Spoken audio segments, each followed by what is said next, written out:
বাঙালির এক জাগাতেই মিল, জাত পাত ধর্ম বর্ণ নির্বিশেষে। মরা কার্তিক এলেই মৃত্যু হয়ে সবাই তটস্থ থাকে। গ্রামগঞ্জে অভাবী মানুষেরা নানান মরকে পটল তোলে নির্বিচারে।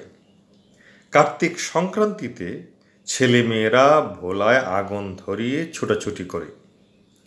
বালাইয়ে বোরা যায়, মশামাছির মুখ পোড়া যায়। গ্রামের বাংলার ঘরে ঘরে জানায় শুভকামনা। দেবী শ্যামা আসে কার্তিকের অমাবস্যা রাতে, শ্মশানের ত্রিশূল হাতে চণ্ডী রূপে। যেন অন্য কোনো মাসে মানুষ মরে না, কার্তিক মাসের অপেক্ষায় সবাই বসে থাকে। আরও একটি জায়গায় বাঙালির বেশ মিল আছে, হুযুগে বাঙালি। বিশ্বাসী অবিশ্বাসী, মূর্খ পণ্ডিত কম বেশি সবাই আক্রান্ত। কেউ দেখে চাঁদে মানুষ, কেউ দিন দুপুরে তারা। ভালো মন্দ নির্বিচারে সব কিছুতেই দিশেহারা।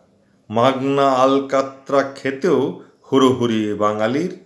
ইহকাল বা পরকাল এক জায়গায় মিলবে শুনলেই হলো। অনেকেই আবার হুজুগে পড়ে নিজের পায়ে নিজেই কোড়াল মারে। হুজুগ ছড়ানো এখন একটি শিল্পকর্মও বটে। দেশ বিদেশের নানান জায়গায় বসে এইসব দেশপ্রেমিক বিশেষজ্ঞরা গবেষণায় মত্ত। তারা ভালোই নাচাচ্ছে হুজুগে বাঙালিকে।